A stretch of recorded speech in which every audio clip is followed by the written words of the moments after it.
भविष्य के सभी अध्यापक साथियों का डीके गुप्ता यूट्यूब चैनल पर हार्दिक स्वागत है। दोस्तों, मैं हूं आपका योगेश सर और बाल विकास का कोर्स मैं आपको करवा रहा था।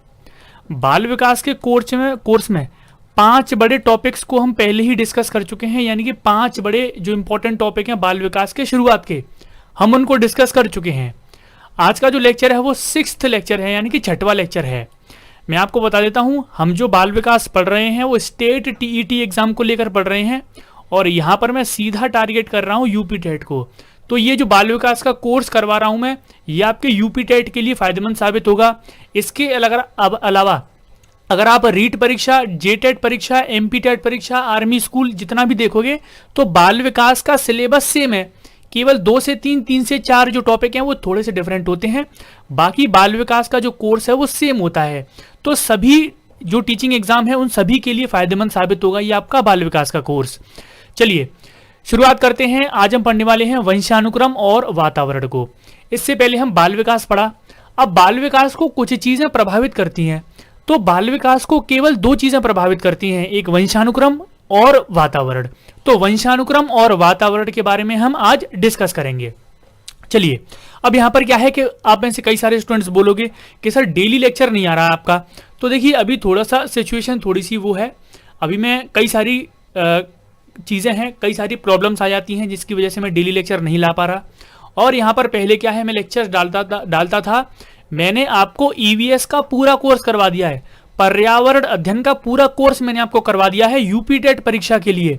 तो अगर आप यूट्यूब पर सर्च करोगे EVS by Yogesh sir, EVS by Yogesh Verma, कुछ भी सर्च करोगे आपको पूरा लेक्चर मिल जाएंगे, एक प्लेलिस्ट आपको मिल जाएगी। उस प्लेलिस्ट में मैंने सारे आपको ईवीएस का कोर्स करा दिया है।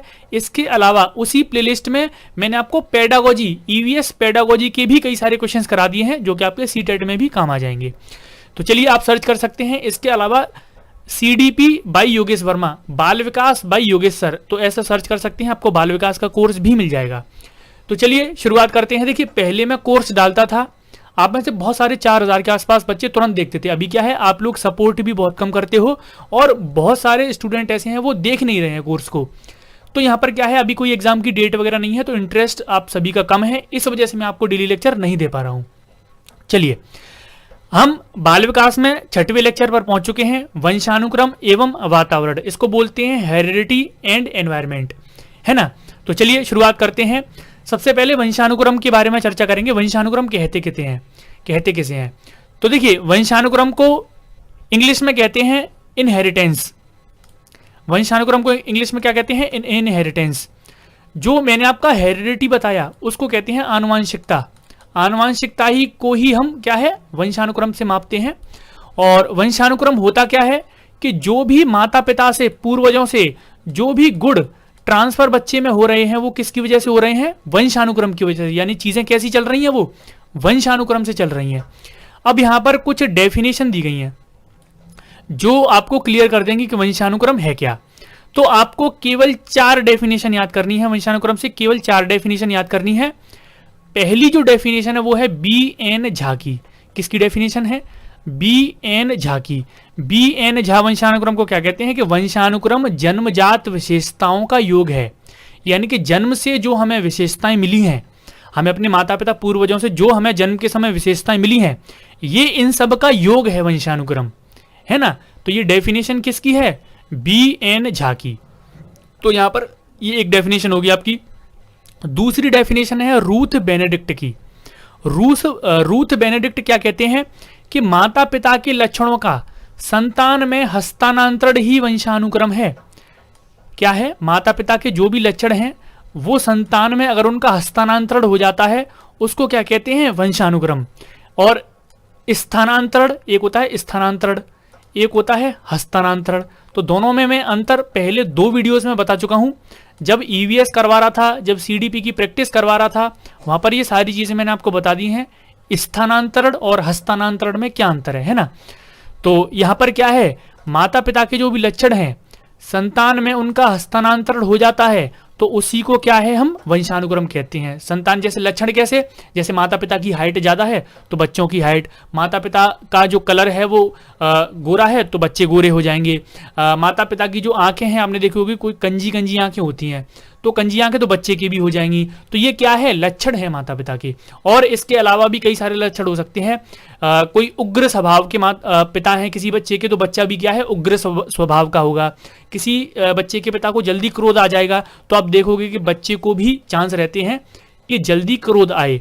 तो यहाँ पर ये कुछ लक्षण होते हैं जिनका संतान में जब हस्तांतरण हो जाता है तो उसी को हम वंशानुक्रम कहते हैं, है ना। ये डेफिनेशन किसकी है, ये है रूथ बेनेडिक्ट की। ये दो डेफिनेशन आपको पता चल गई। अब तीसरी डेफिनेशन है जेम्स ड्रेवर की। जेम्स ड्रेवर क्या कहते हैं कि माता पिता के शारीरिक मानसिक गुणों का संतान में हस्तांतरण वंशानुक्रम है। अब यहां पर रूथ बेनेडिक्ट कहते थे कि लक्षणों का हस्तांतरण है। अब ये कहते हैं जेम्स ड्रेवर कि शारीरिक और मानसिक गुणों का हस्तांतरण। तो आप याद रखेंगे, कंफ्यूज मत होना। यहां पर रूथ बेनेडिक्ट ने बोला है कि माता पिता के लक्षणों का संतान में स्थानांतरण होना, और जेम्स ड्रेवर ने बोला है शारीरिक मानसिक गुणों का संतान में हस्तांतरण, है ना। तो कंफ्यूज मत होइएगा, यहां पर आपका जेम्स ड्रेवर आंसर हो जाएगा, है ना। आगे देख लेते हैं, वुडवर्थ की डेफिनेशन है।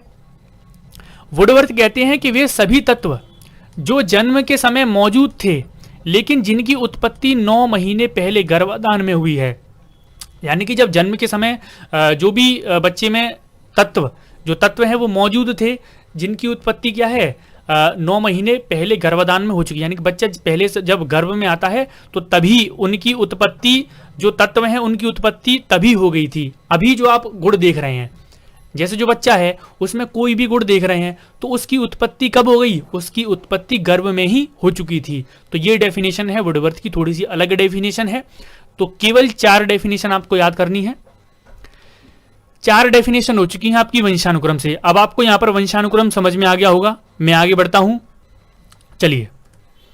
अब वंशानुक्रम के कुछ नियम हैं जो आपसे पूछे जाते हैं, कि जैसे मैंने आपको बाल विकास में विकास पढ़ाया था, और उस विकास के कुछ नियम बताए थे कि जो विकास है बालक का वो कुछ नियमों पर होता है। ऐसे ही वंशानुक्रम के कुछ नियम हैं कि जो वंशानुक्रम है, इनहेरिटेंस है, उसके भी कुछ नियम हैं, है ना। तो उनको सबसे पहले डिस्कस करेंगे। और यहां पर सबसे पहला जो नियम है वो सोरेनसन का है। सोरेनसन का नियम क्या है, देखिए। सोरेनसन ने नियम दिया है समानता का नियम। वंशानुक्रम में समानता का नियम किसने दिया है, तो आपको पता होना चाहिए, सोरेनसन ने। सोरेनसन ने क्या नियम दिया है, सोरेनसन ने बोला है कि इस नियम के अनुसार जैसे बच्चे के माता पिता होते हैं वैसे ही उनकी संतान होती है ना। तो ये किसने बोला है, सोरेनसन ने। आपको याद इतना रखना है, समानता का नियम, यानी कि जैसे माँ बाप हैं उनके समान होंगे बच्चे, तो ये कहता है समानता का नियम। तो आपको याद करने में कोई ज्यादा टफ नहीं लगेगा, आराम से आपको याद हो जाएगा। समानता का नियम क्या कहता है, समानता का नियम कहता है कि जैसे बच्चे के माँ बाप होते हैं वैसा ही उसकी संतान होती है। सोरेनसन ने ये नियम दिया है। और सोरेनसन ने, जैसे कोई भी मनोवैज्ञानिक है, किसी भी मनोवैज्ञानिक ने कोई भी सिद्धांत या फिर नियम दिया है तो उसको वो सिद्ध कर देता है।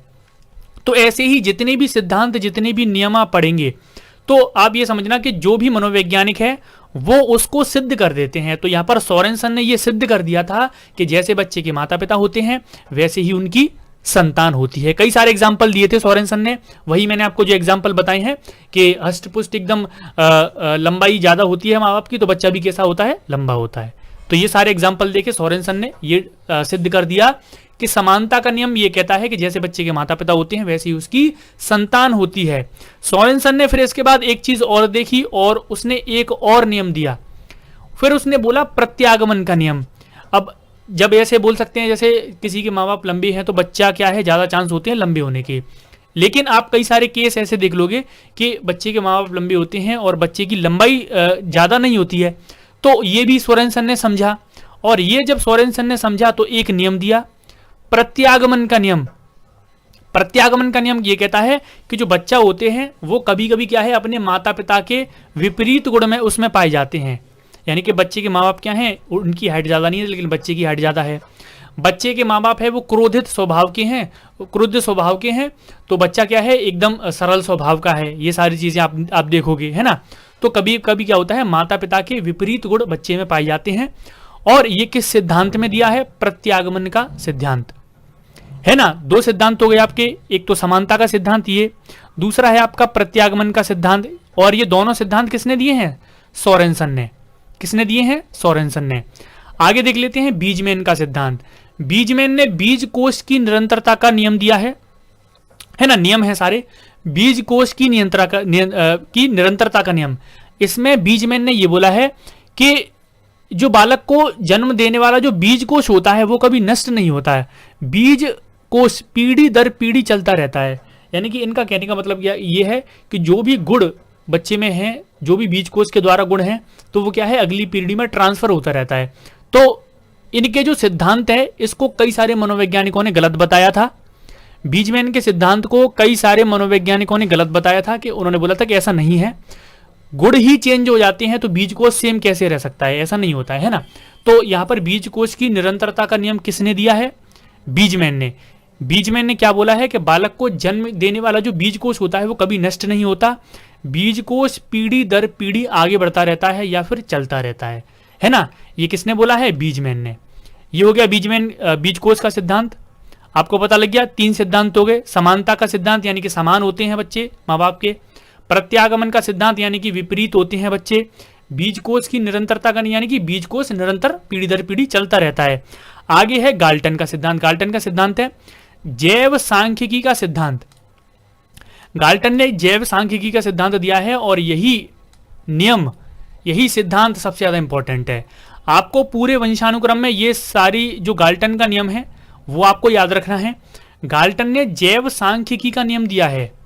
कौन सा नियम दिया है? जैव सांख्यिकी का नियम। गाल्टन ने जैव सांख्यिकी के नियम में क्या बताया है, देखिए मैं आपको बताता हूं। जब गाल्टन ने जैव सांख्यिकी का नियम दिया तो इसमें इन्होंने बताया कि संतान को माता पिता से 50% जो गुण हैं वो प्राप्त होते हैं। क्या बताया गाल्टन ने? कि जो बच्चे में जितने भी गुण हैं वो उसके आधे हैं किसके? माता पिता के। माता पिता के 50% गुण बच्चे में आ जाते हैं माता पिता से। ये किसने बोला? गाल्टन ने। इसके अलावा जो उसके दादा दादी हैं उससे 25% जो गुण हैं वो आते हैं, यानी कि 50% हो गया माता पिता से और 25% हो गया उसके दादा दादी से। इसके अलावा उसके परदादा परदादी से 12.5%, लगभग 1/8 है ना। अब यहां पर देखिए 50% तो हो गया, आधा हो गया, 25% यानी कि 1/4 भी हो गया, और यहां पर है 12.5% यानी कि 1/8। तो 12.5% जो गुण हैं बच्चे में वो कहां से आते हैं? उसके परदादा परदादी से, है ना।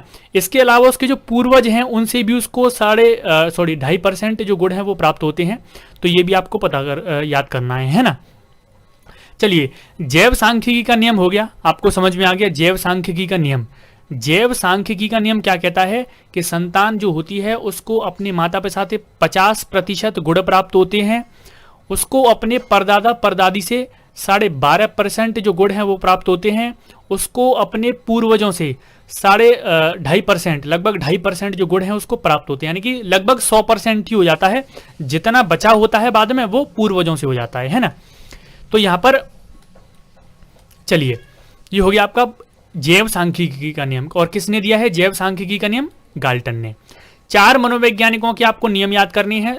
2 सोरेनसन के हैं, एक बीजमैन का है और एक गाल्टन का है। समानता का नियम, प्रत्यागमन का नियम किसका है? सोरेनसन का है। बीजमैन का बीज कोश की निरंतरता का नियम है।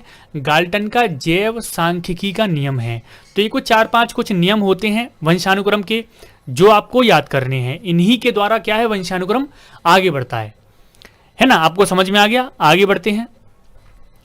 अब वंशानुक्रम का क्या क्या प्रभाव होता है, जो इनहेरिटेंस हम पढ़ रहे हैं, जो वंशानुक्रम होता है उसका क्या क्या प्रभाव होता है। तो यहां पर अलग अलग मनोवैज्ञानिकों ने अलग अलग प्रभाव बताए हैं। अलग अलग मनोवैज्ञानिकों ने वंशानुक्रम के अलग अलग प्रभाव बताए हैं। पहले मनोवैज्ञानिक की मैं बात कर लेता हूं, गोडार्ड और डगडेल। गोडार्ड और डगडेल ने बोला है कि जो वंशानुक्रम है उसका प्रभाव बच्चे के चरित्र पर भी पड़ता है। तो गोडार्ड और डगडेल ने अपनी परिभाषाएं दी थी कि जो चरित्रहीन माता पिता की संतान है वो चरित्रहीन होती है, और जो और बाकी जो अच्छे माता पिता होते हैं उनकी संतान अच्छी होती है ना। तो ये जो है किसने बोला है? गोडार्ड और डगडेल ने, है ना। इन्होंने वंशानुक्रम में ये बताया है कि चरित्र पर वंशानुक्रम का प्रभाव पड़ता है। दूसरे मनोवैज्ञानिक की बात कर लेते हैं, प्रोफेसर विंसेप हैं। इन्होंने बोला है सामाजिक स्थिति पर भी प्रभाव पड़ता है। जैसे जैसे बच्चे के जो माँ बाप हैं जैसे प्रतिभाशाली हैं तो बच्चा क्या है, प्रतिभाशाली बनेगा। उभयमुखी हैं तो बच्चा क्या है, उभयमुखी बनेगा। और ये सारी चीज़ें बताई हैं प्रोफेसर विंसेप ने, और बोला है कि वंशानुक्रम का प्रभाव है बच्चे की सामाजिक स्थिति पर पड़ता है। जैसे बच्चे के माँ बाप का व्यक्तित्व होता है वैसे ही क्या है, बच्चे का व्यक्तित्व होता है ना। तो प्रोफेसर विंसेप ने क्या बोला है कि वंशानुक्रम का प्रभाव किस पर पड़ता है, सामाजिक स्थिति पर। और सबसे पहले बोला था गोडार्ड और डगडेल ने वंशानुक्रम का प्रभाव किस पर पड़ता है, चरित्र पर। अब तीसरे मनोवैज्ञानिक की ओर चलते हैं। तीसरे मनोवैज्ञानिक है कार्ल पियर्सन और क्लीनबर्ग। क्लीनबर्ग और कार्ल पियर्सन ने बोला है कि जो वंशानुक्रम है उसका प्रभाव प्रजाति पर भी पड़ता है। वंशानुक्रम का प्रभाव प्रजाति पर भी पड़ता है। एक प्रजाति के लोग जैसे मानव प्रजाति, जंतु प्रजाति, जो भी जीव जंतु हैं, मानव हैं, ऐसा तो नहीं है कि जो किसी जानवर का जो बच्चा है वो इंसान की तरह हो जाएगा, नहीं होगा ना। इंसान का बच्चा इंसान की तरह होगा, जानवर का बच्चा जानवर की तरह होगा। किसी भी पक्षी का जो बच्चा है वो पक्षी की तरह ही होगा। तो जाति प्रजाति पर भी प्रभाव पड़ता है ना, प्रजाति पर भी प्रभाव पड़ता है वंशानुक्रम का। ये किसने बोला, क्लीनबर्ग व कार्ल पियर्सन ने, है ना। आपको पता लग गया। आगे बढ़ते हैं दोस्तों, स्पीयरमैन की तरफ चलते हैं। तो स्पीयरमैन को हम पढ़ते हैं बुद्धि वाले चैप्टर में, तो मैं आपको आगे बुद्धि वाला चैप्टर भी पढ़ाऊंगा। यहां पर अभी जो बुद्धि वाला चैप्टर है उससे बहुत कम क्वेश्चन पूछे जाते हैं यूपी टेट में। जब मैं आपको सी टेट के लिए पढ़ाऊंगा ना बाल विकास, उसमें बुद्धि वाले चैप्टर से ज्यादा प्रश्न पूछे जाते हैं, तो वहां पर मैं आपको स्पीयरमैन के बारे में बताऊंगा। तो स्पीयरमैन ने बोला है कि बुद्धि पर भी प्रभाव पड़ता है। बुद्धि ही, जैसे बच्चे के माँ बाप क्या हैं, तीव्र बुद्धि वाले हैं तो बच्चा भी क्या है, तीव्र बुद्धि वाला होगा, है ना। बच्चे के माँ बाप मंद बुद्धि वाले हैं तो बच्चा भी कैसा होगा, मंद बुद्धि होगा। तो वंशानुक्रम का प्रभाव बुद्धि पर भी पड़ता है। ये किसने बोला है, ये स्पीयरमैन ने सिद्ध किया है ना। इसके बाद आते हैं, 4 हो गए। आपका 5वां मनोवैज्ञानिक है रेमंड कैटल। रेमंड कैटल ने बोला है कि जो बच्चा है उसका वंशानुक्रम का प्रभाव उसके व्यवसाय पर भी पड़ता है। व्यवसाय पर कैसे पड़ेगा, जैसे जो आपने देखा होगा हमारे देश में बनिए जो होते हैं, तो एक बनिया क्या है, आपने देखा होगा बनिया है कोई, मतलब जो वो क्या है, व्यापार करने में आगे होते हैं, और उनके बच्चे भी व्यापार करने में आगे होते हैं। वो व्यापारी वाले गुण बच्चों में भी पाए जाते हैं। तो रेमंड कैटल ने यह सिद्ध किया है कि व्यवसाय पर भी वंशानुक्रम का प्रभाव पड़ता है ना। जैसे लॉयर, डॉक्टर, जैसे आपने देखा होगा कोई वकील है, जज है, तो उसके बच्चे क्या हैं, उसी क्षेत्र में अच्छा बेहतर कर पाते हैं, है ना। तो ये सारी चीजें क्या क्या बोली हैं कि व्यवसाय पर भी प्रभाव पड़ता है वंशानुक्रम का। किसने बोला है, रेमंड कैटल ने। ये बहुत ज्यादा इंपॉर्टेंट है। ये मैंने चार्ट आपके लिए बनाया है, और ये चार्ट मैंने आपके लिए बनाया है, तो आप बड़े ध्यान से इसको समझिएगा। एक ही मैंने स्लाइड में सारी चीजें आपको समझा दी हैं। अब आता है थॉर्नडाइक। थॉर्नडाइक के बारे में हम पढ़ेंगे। अधिगम में जो इन्होंने अपने सिद्धांत दिए हैं, प्रयास त्रुटि के सिद्धांत, पावलोव को पढ़ेंगे, वो सारी चीजें हम पढ़ेंगे, है ना। तो यहाँ पर थॉर्नडाइक ने क्या बोला है, थॉर्नडाइक ने भी बोला है कि जन्मजात शक्तियों पर प्रभाव पड़ता है वंशानुक्रम का। जन्मजात शक्तियों, जैसे जन्मजात, जैसे कोई भी शक्ति है, जैसे किसी बच्चे के जो माता पिता हैं वो तर्क करने में आगे हैं, उनमें कोई एक ऐसी विशेष क्वालिटी है। मैथ्स के सवाल कोई जल्दी कर देता है, कोई हिंदी जल्दी पकड़ लेता है। जैसे कोई संस्कृत का टीचर है, उसका बच्चा आपने देखना संस्कृत में ही ज़्यादा इंटरेस्ट लेता है। तो जन्मजात जो भी शक्तियाँ होती हैं उस पर भी प्रभाव पड़ता है वंशानुक्रम का। जैसे बालक जन्म के समय कोई भी ऐसी शक्ति लेकर पैदा होता है तो उन शक्तियों पर भी प्रभाव पड़ता है वंशानुक्रम का, है ना। ये बात किसने बोली है, ये बात बोली है आपके थॉर्नडाइक ने, है ना। अब यहां पर आपको समझ में आ गया, वंशानुक्रम का प्रभाव आपको समझ में आ गया, वंशानुक्रम के आपको नियम समझ में आ गए, और वंशानुक्रम क्या है इससे जुड़ी परिभाषाएं आपको समझ में आ गई हैं। तो वंशानुक्रम ज्यादा नहीं है, केवल इतना ही है। वंशानुक्रम आपको समझ में आ जाना चाहिए कि वंशानुक्रम एक्चुअली में चीज है क्या, और वंशानुक्रम से जो परिभाषाएं हैं वो आपको याद करनी पड़ेंगी। उसमें तो कुछ समझने वाली बात नहीं है, वो परिभाषा आपको समझ में तो आ जाएगी, लेकिन आपको वो याद करनी पड़ेगी। तो वंशानुक्रम में कोई ज्यादा चीज नहीं है, वंशानुक्रम के नियम आप याद कर लेना। इसलिए मैंने पूरी एक एक स्लाइड में सारी चीजें कर दी हैं कि आपको याद करने में दिक्कत ना हो, ये सारी चीजें आपको याद रहेंगी। एनिमेशन की सहायता से जब हम पढ़ते हैं कुछ भी तो हमें ज़्यादा देर तक याद रहता है। इसी तरह मैंने आपको ईवीएस का कोर्स कराया था और मैंने आपको बता दिया है ईवीएस बाई योगेश सर या फिर योगेश वर्मा आप सर्च करोगे आपको प्लेलिस्ट मिल जाएगी यूट्यूब पर, है ना। तो सारी प्लेलिस्ट देख लेना, बहुत ज़्यादा पावरफुल कोर्स है वो। अब यहाँ पर वंशानुक्रम आपको समझ में आ गया, वंशानुक्रम यानी कि इनहेरिटेंस है क्या। और इसमें देखिए कोई भी टॉपिक है, जैसे मैं आपको बाल विकास में कोई सा भी टॉपिक पढ़ाऊंगा तो उस टॉपिक की परिभाषाएं आपको याद रखनी चाहिए, उस टॉपिक का मतलब क्या है एग्जैक्ट वो आपको पता होना चाहिए। इसके अलावा उस टॉपिक में जो नियम सिद्धांत दिए हैं वो, और बाल विकास पर उसका कैसे प्रभाव पड़ता है वो, ये तीन चार चीज होती हैं जो आपको याद करनी होती हैं हर एक चैप्टर में, है ना। अब हम आगे बढ़ेंगे दोस्तों, वातावरण की ओर चलेंगे। अब यहाँ पर हमने कुछ चीजें पढ़ ली, जैसे वंशानुक्रम पढ़ लिया, परिभाषाएं पढ़ ली, वंशानुक्रम B N. Jha, Ruth Benedict, James Drever और वुडवर्थ। और इसके अलावा वंशानुक्रम के कुछ नियम हैं जो परीक्षा में पूछे जाते हैं, समानता का नियम, प्रत्यागमन का नियम, बीजकोश की निरंतरता का नियम और गाल्टन का जैव सांख्यिकी का नियम। ये डायरेक्ट आपसे पूछे जाएंगे। राज्यों की टेट परीक्षा में कोई ज्यादा पेडागोजी के क्वेश्चन नहीं आते हैं, 3 से 4 पूरे 30 में से प्रश्न आपको देखने को मिलेंगे, बाकी आपके 25 से भी ज्यादा जो प्रश्न होंगे वो फैक्ट वाले होंगे, है ना। चलिए, वंशानुक्रम का प्रभाव क्या होता है वो भी आपने पढ़ लिया बच्चे के जीवन पर। अब वातावरण की बात कर लेते हैं, वातावरण है क्या।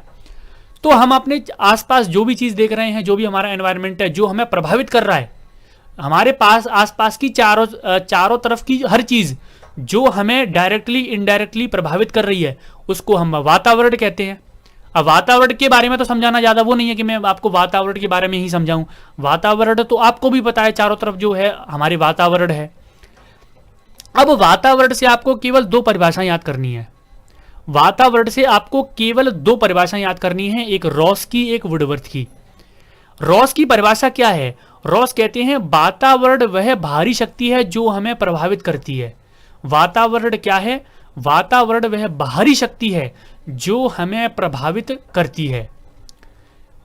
तो बिल्कुल कहने का मतलब तात्पर्य वही है, बाहरी कोई शक्ति है जो हमें प्रभावित कर रही है, यानी कि हमारे आसपास का पूरा चीज क्या है, वातावरण है।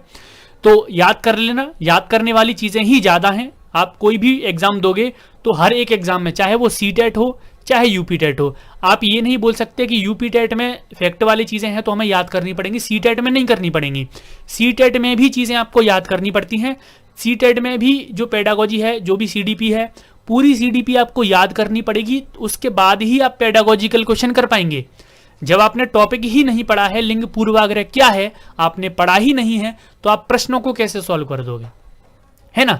ऐसे ही आप याद करोगे रॉस की डेफिनेशन वातावरण से, वातावरण एक बाहरी शक्ति है जो हमें प्रभावित करती है ना। आपको समझ में आ गया। वुडवर्थ की डेफिनेशन है वे सभी बाह्य तत्व जिन्होंने जीवन आरंभ करते समय हमें प्रभावित किया है, यानी कि जब हमने जन्म लिया है, जब हम इस दुनिया में आए हैं, तो जो जो चीजों ने हमें शुरुआत से प्रभावित करता रहे हैं अब तक, वो सारी चीजें क्या है, वातावरण है। सभी बाहरी तत्व, सभी बाह्य तत्व जिन्होंने जीवन आरंभ करते समय हमें प्रभावित किया है और अभी तक कर रहे हैं, वो सब क्या है, वातावरण है। हवा, पानी, जल, इंसान, सारी चीजें क्या है, वातावरण में आती हैं, क्योंकि क्या है, सभी हमें प्रभावित कर रही हैं, है ना। आपको समझ में आ गया वातावरण क्या है। रॉस और वुडवर्थ की 2 डेफिनेशन आपको केवल याद करनी है, और इसके अलावा कोई और एक डेफिनेशन आती है तो हम प्रैक्टिस करेंगे ना, तब करेंगे। देखिए, वंशानुक्रम और वातावरण से प्रीवियस ईयर में अगर मैं देखूंगा तो बहुत सारे क्वेश्चन है, और प्रैक्टिस भी मैं आपको अच्छे क्वेश्चन भी करवाऊंगा तो वो भी बहुत सारे क्वेश्चन है। तो एक वीडियो सेपरेट लेकर आऊंगा मैं अलग से, जिसमें आपकी मैं केवल वंशानुक्रम और वातावरण के एमसीक्यू, प्रैक्टिस एमसीक्यू लेकर आऊंगा, है ना। तो वो नेक्स्ट वीडियो में होगी। अभी वातावरण के सिद्धांतों पर चर्चा कर लेते हैं। जैसे वंशानुक्रम के नियम हमने पढ़े, ऐसे ही वातावरण में कुछ नियम और सिद्धांत हैं।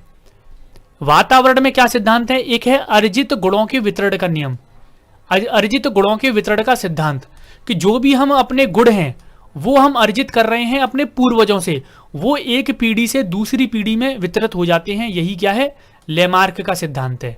किसका सिद्धांत है ये, लेमार्क का, है ना। इसके अलावा एक और है उत्तम जीविता का सिद्धांत, ये दिया है चार्ल्स डार्विन ने। उत्तम जीविता यानी कि कोई भी फैमिली है, कोई भी बच्चा है, कोई भी हो सकता है, उसका लिविंग स्टैंडर्ड अगर अच्छा है तो वो क्या है, उसके आगे आने वाली पीढ़ी का जो लिविंग स्टैंडर्ड है वो उसी हिसाब से होगा। ये क्या है, वातावरण को डायरेक्टली प्रभावित करता है। यानी कि जहां का जैसा, जैसे आपने देखा है जैसा देश वैसा भेष, आपने सुना है ना, तो वो है उत्तम जीविता का सिद्धांत। और उत्तम जीविता होती किसकी है, तो आपने यूरोपियन कंट्रीज देखे होंगे, यूरोप के देश देखे होंगे, स्विट्जरलैंड है, स्पेन है, जर्मनी है, सारे यूरोप के जितने भी देश हैं उनका जो लिविंग स्टैंडर्ड है वो कितना ज्यादा हाई होता है, आपको पता है। वहां पर क्या है, वातावरण ही ऐसा है, बिल्कुल ठंड पड़ती है, कोई गर्मी, कोई ज्यादा सूरज की धूप नहीं है। उसी तरह आप अफ्रीका में देख लो, अफ्रीका में देखोगे तो लोग कैसे होते हैं, उनका जो कलर है वो ब्लैक होता है, क्योंकि वहां पर क्या है, सूर्य की सीधी किरणें पड़ती हैं, सूर्य की जो किरणें हैं वहां पर लंबवत पड़ती हैं, ज्यादा गर्मी रहती है, तो उनका लिविंग स्टैंडर्ड है तो ऐसा नहीं है। और यूरोपियन कंट्रीज का देख लो आप, लिविंग स्टैंडर्ड कितना हाई है, क्योंकि वहां पर क्या है, ऐसा वातावरण है। तो वातावरण प्रभावित करता है जीविता को, लिविंग स्टैंडर्ड को। तो ये उत्तम जीविता का सिद्धांत भी वही कहता है जो चार्ल्स डार्विन ने दिया है, कि जैसी जहां की लिविंग स्टैंडर्ड होगा वैसे ही वहां की आगे पीढ़ी होती जाएगी, और जैसा जहां का वातावरण होगा लिविंग स्टैंडर्ड वैसा ही होगा।